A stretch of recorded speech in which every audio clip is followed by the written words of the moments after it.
And a good morning to everybody. Welcome to another episode of the Sports Beat with Richard Holdridge, presented by Georgia Alabama Sports Live. It is Saturday morning, and I'm getting on Facebook Live and on YouTube for a special episode of the Sports Beat. As you can catch an episode Mondays through Fridays on WQEE. It's a radio station in Noonan, 99.1 FM. As I'm on from 2 to 3. I'm on after Rod Peterson. Rod Peterson is actually going to be on the show on Monday. We're going to have a Rod Peterson show, Sports Beat with Richard Holdridge crossover show. Going to talk about the Super Bowl. It's going to be great. WRBL's Jack Patterson is going to also be on the show next week. As we have got conference championships coming up tomorrow, I'm going to preview both games. The Baltimore Ravens hosting the Kansas City Chiefs. The San Francisco 49ers hosting the Detroit Lions. We did have a crazy game last night in the NBA. And, you know, these two players are always going to be tied together. Luka and Trey, because of the trade, a lot of questions are who won the trade. Well, obviously the Dallas Mavericks won the trade because Luka was fantastic last night. And he put up just a career day. Like, he's in an elite club, a franchise record, 73 points. The Hawks could not stop him. Trae Young actually had a pretty good game. He had 30 points, but the Mavericks end up beating the Hawks 148 to 143. And even though these are two all-stars, both spectacular players, Luka is a top 5 player. Trae Young is still a good player, but it always comes back to if the Hawks won this trade because they got an extra draft pick. Well, obviously the Mavericks won this trade because Cam Reddish has been absolutely terrible. The Hawks just let him go. And that was the player they got in the Luka Trae Young deal. Luka was fantastic last night at State Farm Arena. I don't know what the Hawks can do to try to salvage the season. If they get into the play-in game, they're more than likely going to face one of the top dogs in the Eastern Conference. Either the Philadelphia 76ers, the Celtics, or the Milwaukee Bucks. And I just don't see the Hawks surviving a 7-game series with any of those teams. Meanwhile, over in the Western Conference, we've seen up-and-coming teams come out of nowhere and win a championship. The Denver Nuggets have always been good with Nikola Jokic, and then you have your pieces Jamal Murray and Michael Porter Jr. Everybody was healthy last year. It was just the right time for the Denver Nuggets to win their first championship. Can that happen with the Minnesota Timberwolves or the Oklahoma City Thunder? You look at the history of this franchise. Let's start with Oklahoma City. Their best chance to win a championship was in 2012. LeBron's first championship with the Miami Heat. They had Russell Westbrook, James Harden, Kevin Durant. I actually thought they were a little bit better than the Miami Heat in that NBA Finals, but the window closed fast on the Oklahoma City Thunder. Fast forward to 2024, Oklahoma City gets a gift. It feels like they've got an extra draft pick with Chet Holmgren in his official rookie season this year, but he missed all of last year due to injury. And Shai Gilgeous-Alexander, what can you say about this player? He is a special player, an all-star, a superstar, one of the top players in the NBA. I could see a team like Oklahoma City get hot. Home court advantage is really a big deal in the playoffs, but can they match up against a Lakers team if they're like a number 7 seed and the Lakers all of a sudden just flip the switch in the playoffs? So you have OKC taking on the Lakers, a number 2 versus a number 7 seed. The Lakers upset Memphis last year in the playoffs. Memphis was a 2 seed. You saw Memphis have a great regular season last year. You saw Sacramento have a great regular season last year. And they lost to teams that have been there before, championship caliber teams. Now let's talk about the Minnesota Timberwolves. It seems like everything is clicking. You had Karl Anthony Towns that was scoring over 60 points. Anthony Edwards is a fantastic player. The addition of Rudy Gobert. You got the leadership of Mike Conley Jr. I see the Minnesota Timberwolves making a deep run in the playoffs. 2004, that was when they went to the Western Conference Finals. And I seriously thought when they beat the Kings in the second round of the playoffs that they were going to beat the Lakers in the Western Conference Finals because they did have home court. They were the overall number one seed. They had the leadership of Sam Cassell. They had the playmaking capability of Latrell Sprewell. Kevin Garnett wanted to win a ring with Minnesota. He got shipped off to Boston in 2008, and he was able to win a ring with the Celtics with the big three, Ray Allen, Paul Pierce. But Minnesota underachieved. They had all those first-round exits, and everything clicked in 2004, and they just came up short against a super team, really, with the Los Angeles Lakers. I could not believe that this Lakers team that added Karl Malone and Gary Payton could not win a championship. Hugest upset in NBA Finals history. The Detroit Pistons, with no Hall of Famers, beating the super team Los Angeles Lakers. But that was the closest that the Minnesota Timberwolves got to getting to the NBA Finals. I think the Timberwolves have a shot at winning a championship this year. I know that's a crazy statement, but you've seen these up-and-coming teams, good regular season teams, if they can figure it out in the playoffs, everybody wants to get home court. If you are dominant at home, you can win some games and win a 7-game series, especially if you get it to a game 7 and it is on your home court. But if you were going to take an experienced Lakers team that went to the Western Conference Finals last year, and all of a sudden LeBron and AD just figure it out in the playoffs, even though right now they're a 500 ball club. Remember, you still have the trade deadline coming up on February the 8th.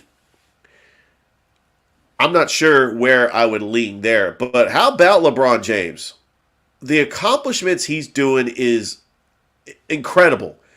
I've never seen in my lifetime ever, I don't think it's ever happened in the history of basketball, a 39-year-old player playing at the level that LeBron is, and for the first time in NBA history, he makes his 20th straight All-Star appearance. And it's incredible. The reserves will be announced on February the 1st. Hopefully Trae Young gets in. He was deserving of an All-Star appearance. I think maybe because the Hawks record that the voters decided to vote Damian Lillard. And so the Milwaukee Bucks have 2 All-Star starters that are going to be going to Indianapolis when they play the All-Star game in a couple of weeks in February. All right, let's talk about these conference championships. All right, let me get my notes. I'm going to break down the AFC Championship. Baltimore taking on Kansas City. The Baltimore Ravens are a 4-point favorite as they are hosting a home playoff game for the first time in over 50 years.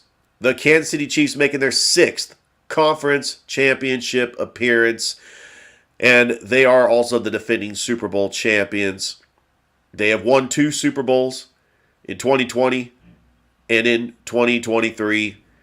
It's just this winning formula with Andy Reid, Patrick Mahomes, Travis Kelce, but it all hasn't been perfect. I mean, the stability of Eric Bieniemy, he's now at Washington. They just go in and just plug and play. Matt Nagy is now the offensive coordinator, but we all know that Andy Reid is calling the plays. Patrick Mahomes, for the most part, has had a healthy offensive line. You saw in that Super Bowl against Tampa Bay when both his tackles were out. Tampa Bay was getting pressure on Patrick Mahomes, and he just wasn't the same quarterback. Patrick Mahomes also hobbled to a Super Bowl championship on one leg in the AFC Championship when he outdueled Joe Burrow. I went and rewatched that Super Bowl. I mean, Kadarius Toney's punt return was absolutely huge. Kansas City also had a scoop and score, but I actually thought that Jalen Hurts outplayed Patrick Mahomes in last year's Super Bowl. If the Kansas City Chiefs, which I think that they could beat the Baltimore Ravens in Baltimore because they do have that championship pedigree, and the Kansas City Chiefs do have the will to win and the way they beat Buffalo, but Baltimore is not Buffalo. Buffalo made a lot of mistakes in that game, and if their kicker makes that field goal, it goes into overtime, and who knows what could have happened in overtime. Baltimore might just be the most complete team left in the playoffs. And Lamar Jackson is improving as a passer. Doesn't really need a running back. You got running back by committee. I mean, they signed Dalvin Cook. I would not be shocked if Dalvin Cook has a big game, but really it's the arm strength of Lamar and his running ability. Can the linebackers for Kansas City keep up with Lamar? Because when he gets outside the pocket and there's open space, Lamar is going to run. I do think that Steve Spagnuolo, the defensive coordinator for the Kansas City Chiefs, is going to have a game plan to try to shut down Lamar. But how about the rookie wide receiver Zay Flowers, who's been absolutely amazing? Odell Beckham Jr., in hindsight, it was a good signing, but he hasn't really put up the numbers this year for Baltimore. Rashad Bateman has been a good receiver. In the past, Baltimore Ravens teams in the past were tight end reliant. Mark Andrews was Lamar Jackson's favorite target, and the receiving core was mediocre. But now, Lamar Jackson has got weapons. This receiving core is awesome. Mark Andrews has been injured. He missed 7 games in the regular season, but Isaiah Likely has filled in great for Baltimore, and Mark Andrews might be back tomorrow. I'm leaning towards Baltimore winning this game, but it would not shock me if the Kansas City Chiefs end up winning this game and going to the Super Bowl one more time. I don't know if the window is going to close on Kansas City. It's just that Patrick Mahomes is absolutely incredible. He is the most phenomenal quarterback when it comes to a skill set, and he might end up passing Tom Brady. His first 6 seasons going to 6 straight conference championships, that hasn't been duplicated, and he can just continue winning. If the Chiefs win the Super Bowl this year, I mean, he's now on pace to break Tom Brady's record of 7 Super Bowls. And I would not be shocked if Patrick Mahomes did it, but everything has to go right. The Kansas City Chiefs don't have a number 1 receiver, despite Marquez Valdez-Scantling having good games. Rashid Rice, really, the straw that stirs the drink is Isaiah Pacheco. What a fantastic running back. Travis Kelce's getting a little bit older, but the X factor in this game is Isaiah Pacheco. He can run the football. I mean, he could easily run for 100 yards, and the Ravens wouldn't be able to stop him. You can move the ball on this Ravens defense. I saw the 49ers do it on Christmas. It's just that the 49ers committed 5 turnovers. Kansas City's offense, which flips the switch when we get into the postseason. Remember, they struggled in the regular season. Kansas City is firing on all cylinders, and they got all the confidence in the world. And I think that Isaiah Pacheco is going to be the X factor. He can catch it in the backfield. He can run for 100 yards. He'll average 5 yards a carry. He'll move the football for Patrick Mahomes. I think it's going to be a shootout. I think that if Mahomes gets a touchdown, Lamar Jackson is going to try to get a touchdown. And what a fantastic quarterback battle we're going to have in that AFC Championship between Patrick Mahomes and Lamar Jackson. I expect it to be a shootout. I'm going to guess that the score is going to be 41-38. Yeah, it's going to be a high-scoring affair between 2 offensive juggernauts. And the Baltimore Ravens pull it out by 3, and they advance to the Super Bowl, where they will face the winner of the NFC Championship, which I'm about to talk about now. The NFC Championship. The Detroit Lions going to Levi's Stadium to face the San Francisco 49ers. By the way, it's supposed to be 74 and sunny. The San Francisco 49ers are really lucky to be here because I thought the Green Bay Packers outplayed them and should have won the game. But Green Bay could not close out that game, and their kicker ends up missing a field goal. The 49ers survive and advance. Sometimes it's the name of the game. The 49ers are not going to play as bad as they did against Green Bay. And we did receive word that Deebo Samuel is good to go. He will play in this game. He's not going to be 100% healthy, but an 80% Deebo Samuel is better than most wide receivers in this league, especially what he does in Kyle Shanahan's offense. You got strength on strength. Christian McCaffrey, he's had multiple touchdowns. He rushes for over 70 yards just about every game. I mean, I could probably eclipse 100. The Baltimore Ravens, the Detroit Lions actually have a very good run defense, so it is strength on strength. And we'll get to the Baltimore Ravens' possible Super Bowl matchup in just a second. The Detroit Lions is just a feel-good story this year. I remember 3 years ago where they fired Matt Patricia, which was an absolute disaster of a coach. for the Detroit Lions. And you've seen that. I'll get later on into the show talking about the Patriot way and the reason why it doesn't work anymore. Because you have coaches like Matt Patricia who got fired as the defensive coordinator in Philly. He was the head coach for the Detroit Lions. And this team was 0-16 at one point. And this team was bad. I'm talking absolutely bad. And they've had Hall of Fame players like Calvin Johnson. Matthew Stafford's going to be in the Hall of Fame. They've had Barry Sanders. Just great players that have played for the Detroit Lions. But this franchise has been snake bitten really for the last 50 years. I mean, it's been really bad for Detroit. So Dan Campbell is named the head coach 3 years ago. And Dan Campbell was the interim coach in Miami. Dan Campbell was a player's coach. I mean, he was kind of quirky. He said some crazy things like biting his opponents in the kneecaps. And, but he was just that coach that if you played for him, you'd run through a wall for him. And I admire Dan Campbell for just him motivating his players, but I wasn't 100% sure that this was going to work out. Because in year one, Dan Campbell went 3-13-1. Year two, the Detroit Lions start 1-6. Dan Campbell's in trouble. He is on the hot seat after the Lions start 1-6. Because if the Lions would have had another disaster year in year two, I think that Dan Campbell would have been fired. I think the Lions would have gone in a different direction, and they would try to get the hot coordinator to come in and try to salvage this offense. The way the Lions finished the regular season last year, finishing 9-8, Jared Goff looked so much better because he had time to throw. He was efficient. The Lions had weapons. The Detroit Lions just continued on the uptick. They looked like the team that was going to improve from last year to this year. And then we saw it, a nationally televised audience, opening night against the Kansas City Chiefs. Yes, the Chiefs did not have Chris Jones. They didn't have Travis Kelce.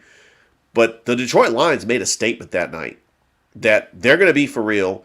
They're going to make the playoffs. I know Lions fans were just happy that the Detroit Lions would even be considered in playoff contention. They made history. Look, they win a division. Green Bay had a slow start. Minnesota wasn't the same team. All the expectations for Justin Fields in Chicago. This division was there for the taking for the Detroit Lions. They win the division for the first time since 1991, and it is a big deal.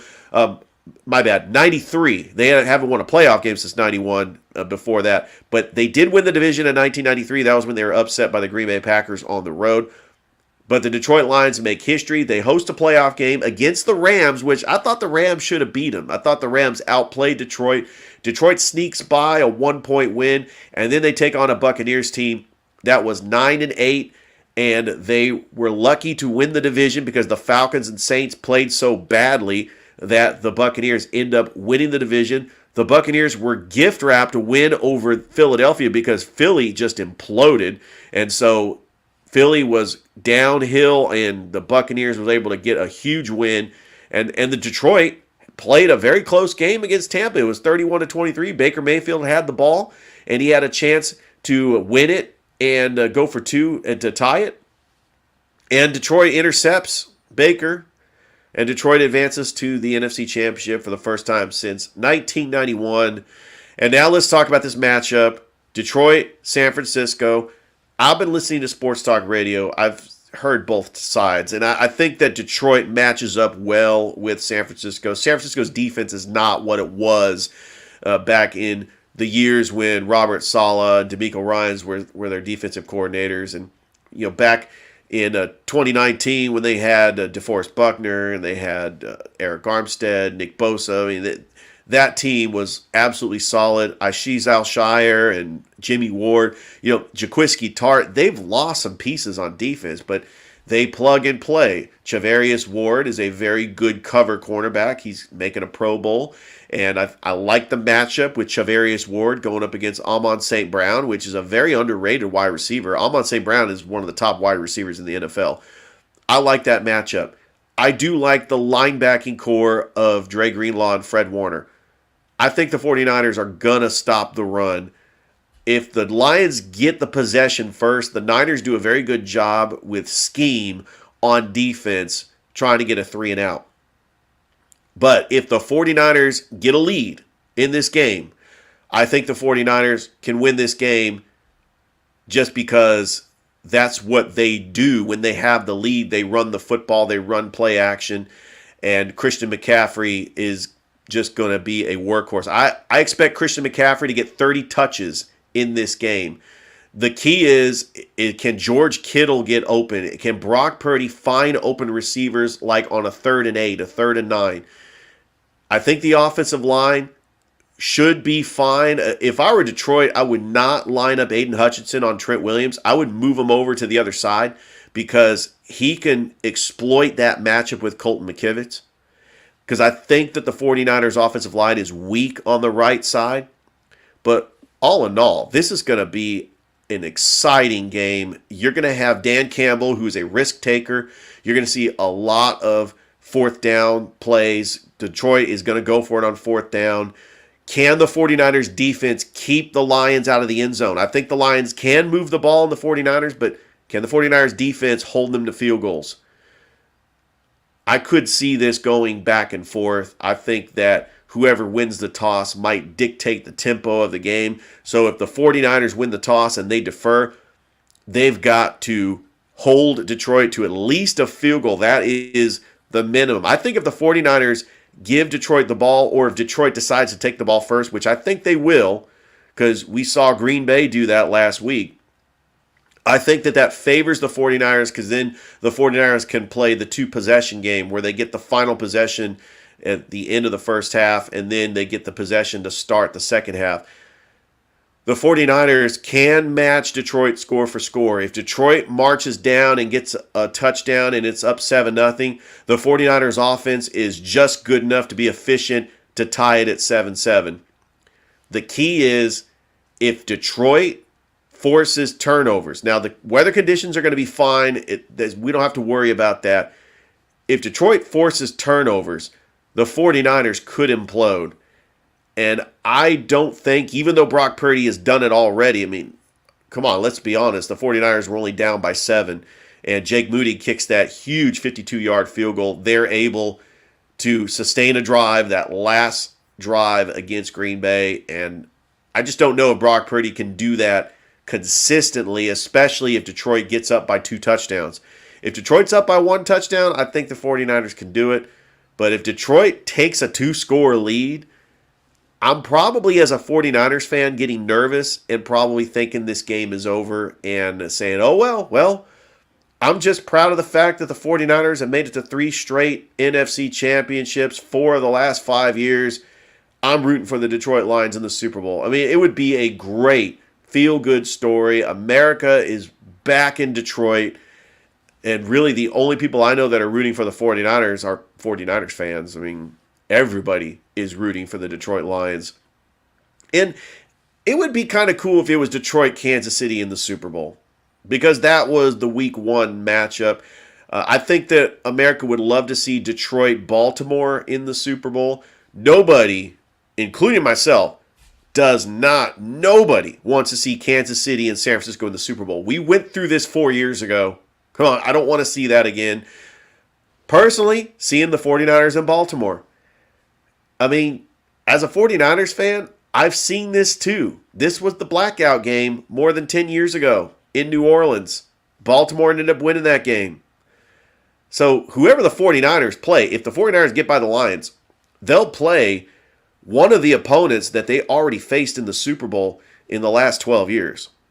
So that's that angle on that. All right, let's go ahead and move on. We've got a busy day of basketball, and not just college basketball, all around the country.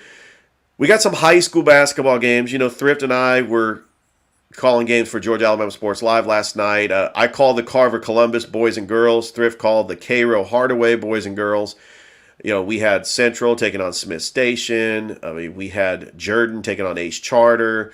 And we had Brookstone taking on Westfield School. Pacelli boys were taking on St. Mary's Academy. Calvary gets a big win on the road against Konos Academy. There's a lot of high school basketball around the area, like it always is on a Friday night. But we do have some high school games Saturday afternoon. Starting at noon, we have Spencer taking on Jordan at the campus of Jordan High School. Ace Charter is taking on Kendrick at Kendrick High School. We have Hardaway taking on Northside at Northside High School. We have Bainbridge taking on Shaw at Shaw High School. So if you're a basketball fan, and there's no football going on today, if you're a basketball fan and you want to just go see a high school basketball game, right at noon, the Jordan girls are taking on the Spencer girls. I'm actually looking forward to that matchup. I think that's going to be a very fun matchup. Jordan did lose to Ace Charter by 4 points last night, but Coach Cobb is doing a phenomenal job. They've got 6 wins already. They got 4 wins in the region, and I think you got Coach Cobb going up against Coach Tinch for the Spencer Lady Green Wave, and then you got for the Jordan boys, you got Coach Turner going up against Coach Allen. I mean, it's going to be fun. I cannot wait. High school basketball, as we wrap up the regular season, we get into region tournament play. And then in a couple of weeks, right around President's Day weekend, that's when we get into state tournament play. And that is always fun. Last year I was honored that the NFHS Network contacted me and asked me if I wanted to fill in for the first round of the AHSAA state playoffs in Montgomery. And I called 4 games in one day. It was the Otaga boys and the Otaga girls, and then the Lochapoka boys and the Lochapoka girls. And I called those games on the NFHS Network, and I was honored to do it. I don't know if that's going to happen this year. We're going to be trying to live stream as many games as we can on Georgia Alabama Sports Live. We do realize that the NFHS Network has the rights, especially when we get into the GHSA playoffs and the AHSAA playoffs, but I'll keep you posted, try to get some highlights, and talk about it here on the show. Hey, the Columbus River Dragons got a big win last night against the Baton Rouge Zydeco. I said that wrong. No, Zydeco. There you go. They're facing the Zydeco later tonight. Puck drop 7:30 at the Columbus Civic Center. It is Hometown Heroes Night. So first responders will get discounted tickets, get 10% off merchandise. It should be a lot of fun. Hey, the Columbus State Cougars and Lady Cougars in action at the Lumpkin Center starting at 1:30, taking on Lander University as the Lady Cougars were able to get the win over Flagler College on Wednesday. The Cougars fell short to Flagler as they're trying to pick up the win over Lander. And if you're also a basketball fan, you want to see some basketball games, just come out to the Lumpkin Center and see the Columbus State Cougars and Lady Cougars if you're in town. There's really a lot of sporting events going on right now in the Chattahoochee Valley, and this is why I love doing my podcast, is because I want to talk about all the local stuff happening in and around Columbus. The only opportunity that we get to do as far as talking about local sports is with Sports Visions. It's the only local sports talk show in Columbus that is Mondays and Thursdays on 92.1 Smooth R&B from 4 to 6. Thrift Behringer, DJ Jones does an outstanding job. And 4 years ago, I wanted to do a podcast, and I really wanted to be on the radio station doing sports talk radio. And the podcast was the next best thing. But I wanted to do a show that was 5 days a week, talking about all the local sports and national sports, because I have a balance of talking about national sports and local sports. And it just took off. And then all of a sudden the pandemic happened, and then we weren't talking about sports for 2 months. I mean, there was no sports. I mean, we were trying to come up with content. And a lot of radio shows were trying to come up with content for 2 months. We were talking about, hey, did you see the episode of The Last Dance? Oh, yeah, I remember that documentary. It was awesome. But, sports came back. The podcast started to grow. I started getting broadcasting jobs, and the rest is history. You got 4 years of doing the podcast. I'm approaching my 800th episode. I'm approaching my 2-year anniversary at the radio station.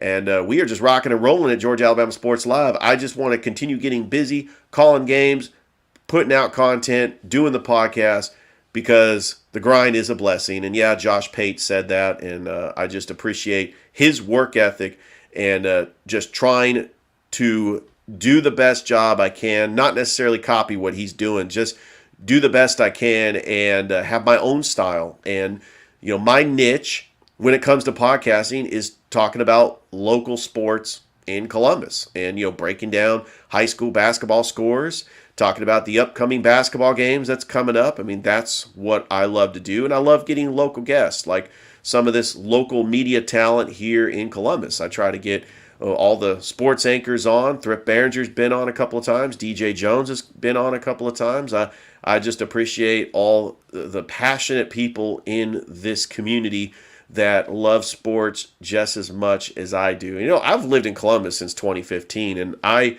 actually am honest. I'm honest when I'm saying this. I don't remember the press box with Bobby Z. I've heard about it later in life, and I've had Bobby Z on the show. In fact, he's coming on the Georgia Alabama Sports Live show on Wednesday. I mean, he is a staple in this community, laid the foundation. The press box with Bobby Z, which I've heard a lot of great things. I wish that we can go back and listen to old episodes, because I would just love to listen to just great talent. You look at the great talent that came out of the press box with Bobby Z. I mean, we're talking Josh Pate. We're talking WRBL's Tyler Redmond. We're talking Jonathan Bam Rivers. We're talking Jonathan Shushke, a.k.a. Buckets. And, of course, my broadcast partner, Thrift Behringer. A lot of great talent that came out of the press box with Bobby Z. And I didn't know about it. I moved to Columbus in 2015. I wasn't really listening to local sports talk radio. I didn't even know it existed. And once I started listening to sports talk radio, and when I discovered that it existed, it was about 2017, 2018-ish when I listened to the Sports Zone with Stephen Williams. Now, I don't know Stephen Williams personally, but I heard that he was the the sports information director at Columbus State. Now, he wasn't a student. He was the SID at Columbus State, and he had his own show. And, it sounded okay. I mean, but this was when I was like, how come I'm not doing what they're doing? Stephen Williams had a broadcast partner. It's funny when you have these shows. Sometimes you're the host, and then your broadcast partner. Sometimes people end up forgetting their name, and I just wanted to be on the radio, and that was the first time where I entertained the idea. I was like, oh, local sports talk in Columbus. Okay, well. He left, and then Sports Unleashed with Bam and Reggie Reg came on the scene in 2019. I listened to the show. First of all, I want to say I love listening to Bam call games on 95.7. He's great play-by-play, color guy, helping out with Carlos Williams, and then I loved hearing him on the radio. It's just so long ago, I kind of forgot the content and what they were doing on that show. But unfortunately, he left to pursue other things, and there was an announcement that 95.7 was looking for a new co-host. And, I'd be honored to replace Bam. I mean, that is really, he is a broadcasting icon, and I love talking to him and talking sports. I mean, we had a great time just calling his son at Northside. I mean, on Georgia Alabama Sports Live. I mean, he really is a true staple in this community, the former Shaw Raider.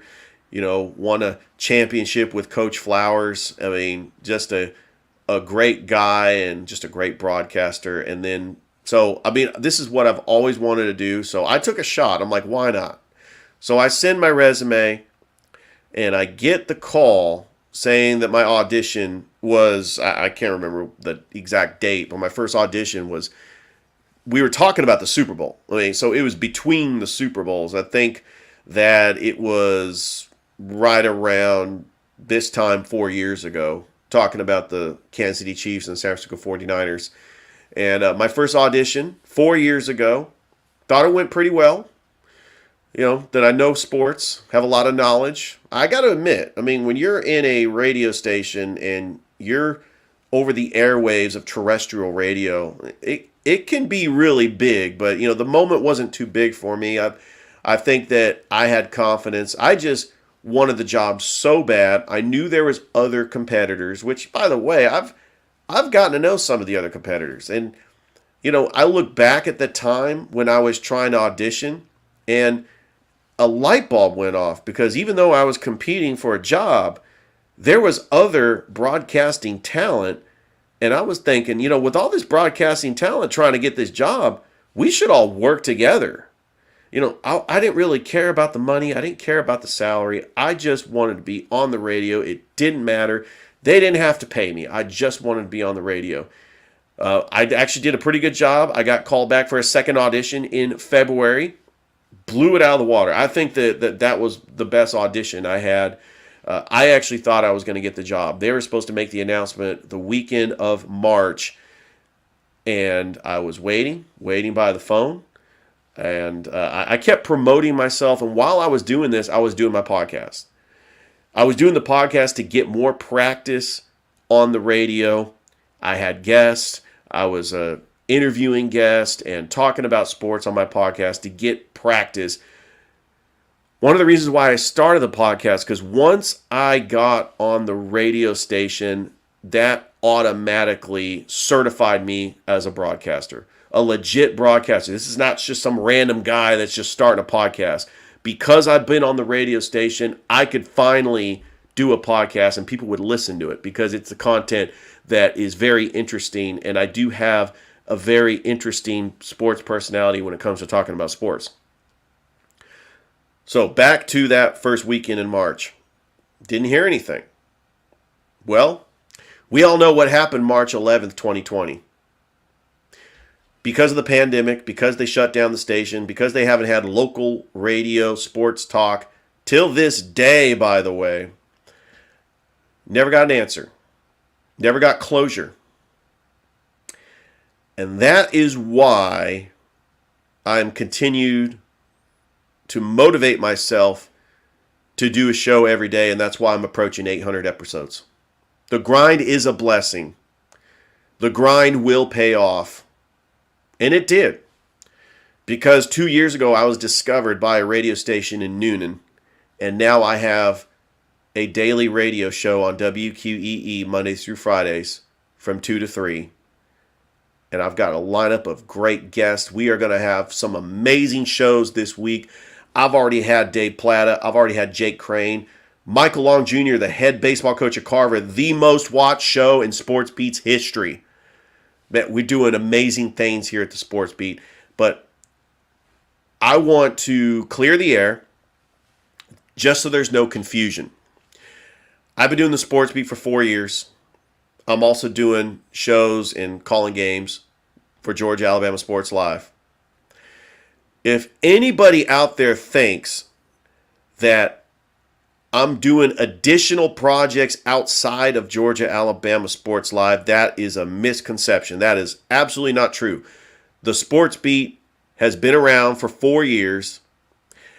I decided that because I work for Georgia Alabama Sports Live, that the podcast is going to fall under the Georgia Alabama Sports Live umbrella, kind of like how Georgia Alabama Sports Live is presented by Sports Visions. We are all one family, and I want to be underneath the network of Georgia Alabama Sports Live, and hopefully upcoming broadcasters that want to have a show like I've been doing for the past 4 years, I would be more than happy to help produce it. Just let me know. Reach out to me. I want to pass the torch for the next generation of broadcasters. I mean, I still have goals that I haven't reached yet, but I'm hoping to reach those goals. It's been a great show. I do want to thank everybody for listening. Oh, you know what? Man, I forgot to talk about college basketball. Look, Georgia's taking on Florida in Gainesville. We know this. Auburn trying to bounce back from losing to Alabama. Huge rivalry game. See, I'm all over the place. But, some top 25 action. They're taking on Mississippi State. Here's the top 25 games. Kansas State is taking on Houston. Seton Hall is taking on Marquette. Kansas on the road in Ames, Iowa, taking on Iowa State. North Carolina, I think North Carolina is going to get a number 1 seed. They look really good. They are taking on Florida State. Texas Tech taking on Oklahoma. And Kentucky taking on Arkansas. Tennessee taking on Vanderbilt. All right, Georgia Tech. So disappointed in Georgia Tech. I don't know what is going on with Georgia Tech as they lose once again the other night. But they go to Blacksburg to take on Virginia Tech. They are 9-10. Yeah, they lose to Pitt on the road or at home. And I know Pitt upset Duke the other night, but yeah, that's not going to get it done. Hey, Kennesaw State's, they are on the road in Central Arkansas. You know, I sometimes get the question, why do you talk so much about Kennesaw State on your podcast? All right, here it goes. I'll tell you why. November of 2010, I went to a Kennesaw State game where they were playing Georgia Tech. Now, may I remind you, they played Georgia Tech the year before at Alexander Memorial Coliseum. My wife and I went to that game because my wife did go to Kennesaw State. So I'm at the game. It's 2010. Kennesaw State upset Georgia Tech. I remember the player's name. Spencer Dixon just went off. He shot like 11 threes. This was a Georgia Tech team that had Glenn Rice Jr. and Amon Shumpert, by the way. This was a team that was removed 1 year from going to the NCAA tournament with Derek Favors, with that team that lost to Ohio State in the second round. I mean, it's that team. And I really think that Georgia Tech has never been the same. Huge upset, biggest upset in Kennesaw State history. And the most disturbing thing about that win was, I was living up in the metro Atlanta area at the time. Remember, it's 2010. And I listened to 680 The Fan, 790 The Zone. Remember, 92.9 The Game didn't exist yet, not until 2012. And nobody talked about this game. Not once. Didn't mention it once. All the focus was on Michael Vick. And remember, Michael Vick in 2010 did not play for the Atlanta Falcons. He played for the Philadelphia Eagles. It was a Monday night game. They were taking on Washington, and Michael Vick just went off. He had just an incredible game, and I think it was a nice redemption story that he came back from going to prison for dogfighting, and he came back, signed with the Philadelphia Eagles, and actually was a pretty decent quarterback. But I just didn't understand why Atlanta Sports Talk Radio consumed their entire content dedicated to Michael Vick. Just mention it for about 10 minutes and move on, because we had bigger stories going on. That motivated me to get into sports talk radio, because I wanted to talk about Kennesaw State. I wanted to talk about these local teams that are doing amazing things at the local area. Is there an audience for it? Yeah, there's an audience for it. There is a diehard Columbus State fan right now that would love to hear the scores and how the team's doing. And this is what I'm doing. This is my audience. And also, don't forget, I'm starting to add bonus content to my podcast. So if you subscribe to the podcast on Apple Podcasts, Spotify, iHeartRadio, wherever you get your podcasts, you can hear my bonus content. And I did send a show earlier this morning, and I hope you enjoy it.